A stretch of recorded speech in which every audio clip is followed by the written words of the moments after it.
focus on the best youthful formulas on this channel, and I'll show you why this palette is not a traditional neutral palette. This is my beauty purchase for the month of April, and it's the Givenchy newest eyeshadow palette, 9.12. Givenchy is not a hyped brand, but is a high quality brand. Most of the reviews says that this is a traditional neutral palette.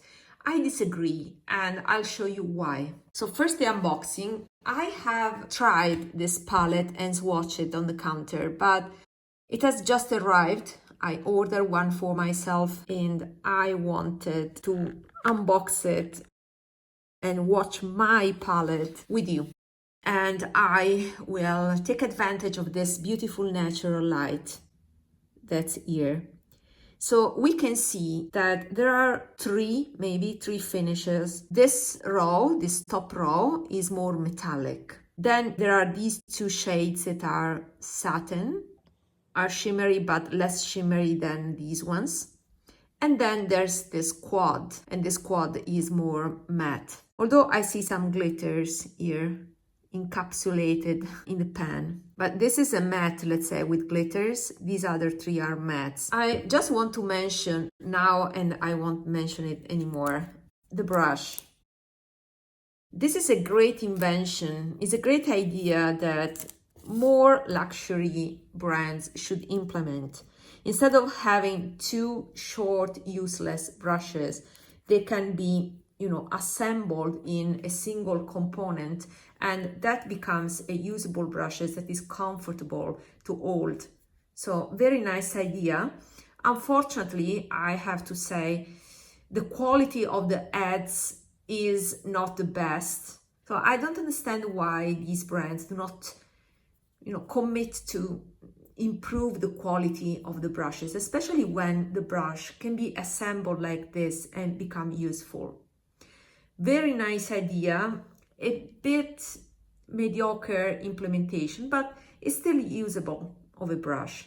So great idea. These won't be, throw away like I do for many other brushes.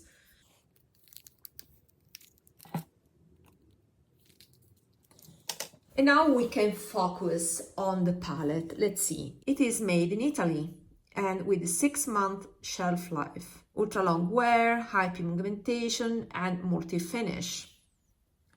Great. I purchased it from the official Givenchy website, and this package came from France. So why I said that this is not a traditional neutral palette? For two reasons. One is the formula, and second is the color story. Let's start with the formula. As you can see, these are not with the metal pan. And that means this is, that creamy, very silicone cream to powder formula. These are more on the powdery side, and they are without a metallic pans, so they are not the standard pressed formula. When I say that this is not traditional, I'm referring to this formula. It is rare to find a neutral palette with this variety of tones with this formula. When I think about this formula and I think about luxury beauty, I could compare these more metallic finishes to the Pat McGrath quints or the Byredo, even the Byredo big palettes. So let's watch these.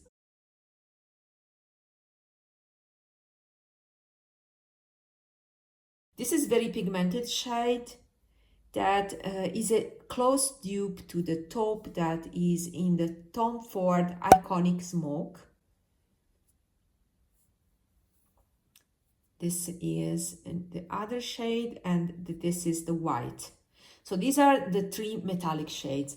This reminds me a lot of those Pat McGrath cream to powder. Maybe the Pat McGrath are thicker and even shinier, while these ones are a bit thinner. I would say these are not my favorite finish, because when it comes to shimmer finish, the most smoothing and youthful, in my opinion, is still the Baked Gelée. But these are great addition to this palette that I would have purchased anyway, also without this first row. Because the uniqueness, in my opinion, is in the combo of these colors. When I think about these colors here, and especially the formula, the finish, these are not flat mattes, but they have a vinyl quality that I've seen in recent Chanel editions. In that case, the formula is more powdery, but they have kind of a glossy finish. They're matte, but with a sheen, and I call them vinyl mattes. And these are the same concept. They are not flat mattes. And in order to find this type of finish, similar brands that you find in the luxury world, and I can only find them in the luxury world, to be honest, are, for example, as I said, the Chanel, or also Lisa Eldridge. But Chanel has those quads. The ones in the Byzance collection are definitely different tones than these. So if you want to find these type of shades, you can look at Lisa Eldridge, but the matte collection by Lisa Eldridge that are not flat mattes either are are more like this concept of matte with a sheen.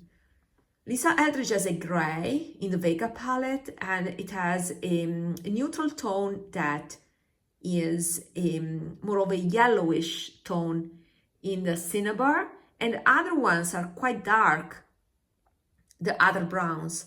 So I cannot see browns like these, while these ones, with the exception of the central color that is too orange for me, these other ones are all shades that I would use.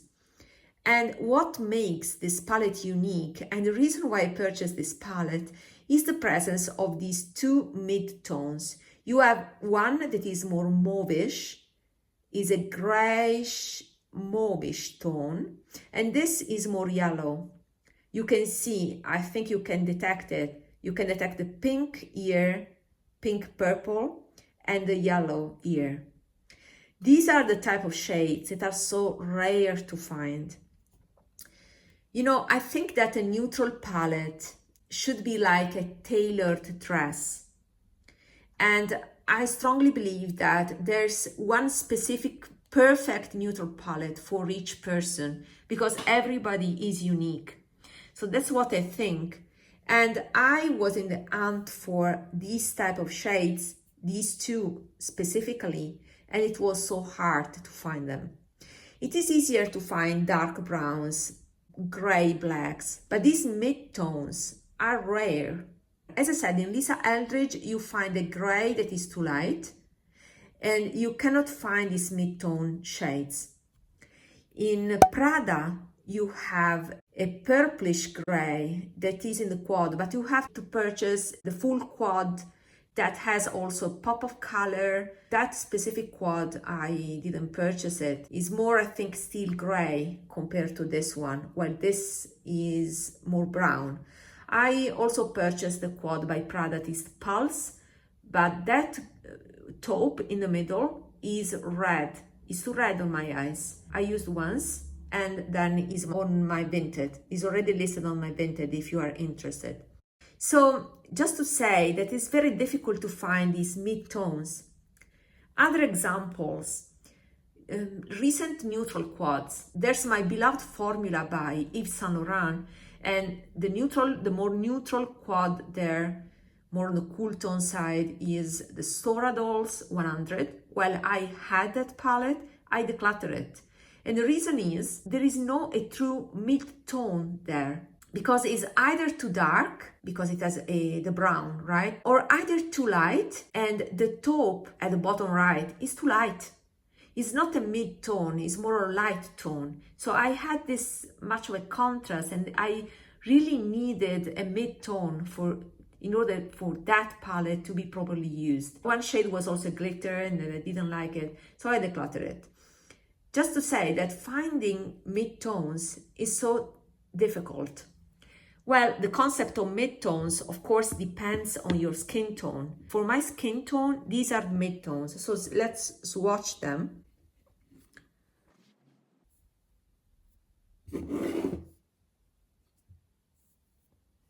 They are definitely buildable. And this is a lovely sheen. This reminds me a lot of the beige brown that is in the Chanel Eclat de Nuit palette. And this is the mauvish one. And I believe I have something similar in the Natasha Denona in the Nude palette, because that is a pink palette with these pinkish, taupish grays. But this has this vinyl finish, is a matte but with a sheen. One of my favorite finish that I'm looking for right now, because they are smoothing on the lids and they give it such a polished effect. I tried already this palette and I was amazed by the effect of these type of shades. So we definitely have dupes for these, but with this finish is quite rare. Even the Lisa Eldridge are different tones, are not exactly like this. Another neutral quad, recent neutral quad I would like to focus on is the Burberry. Burberry has a neutral cool quad that has the same disadvantage, the lack of mid-tones.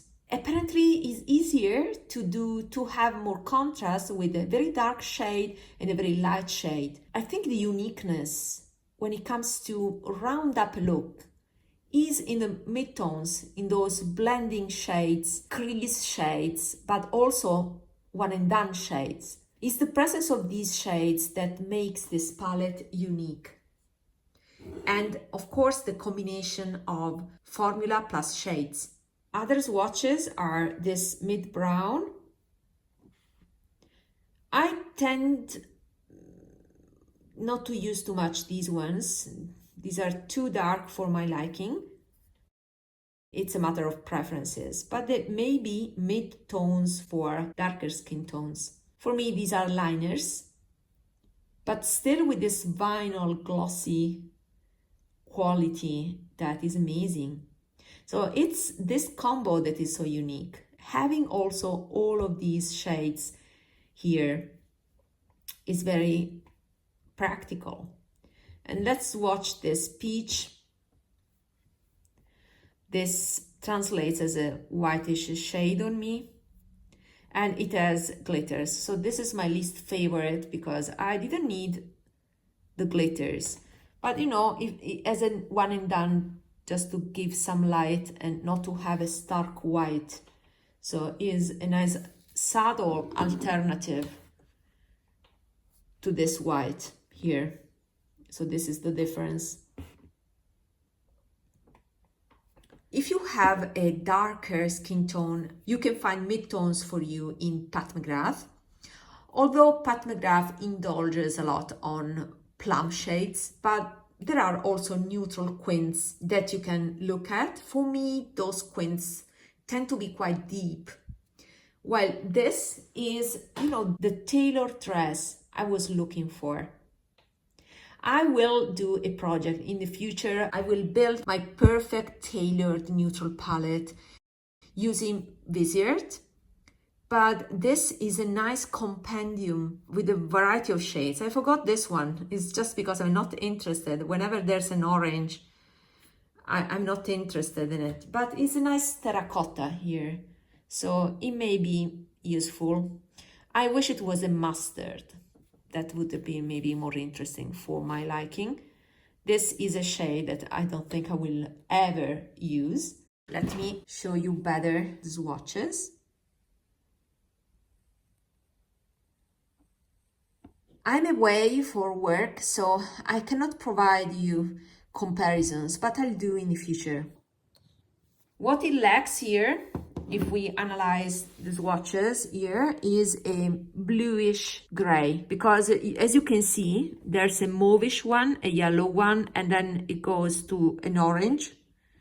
But the blues and greens are lacking here. But that's also true that orange shades like this and this, that for me are useless, actually are sold well. I can do without them because I purchased this palette because of these The closest palette I can think of, it may be the Viseart one. The Viseart Neutral Mattes. So the best option would have been the possibility to depot the single shades and remove the oranges that I don't like. But you know, nothing is perfect. I will make in the future my perfect neutral palette. So I hope this was useful. Let me know if you pick this palette. What do you think about this perspective that I shared with you? And see you in my next video. Bye!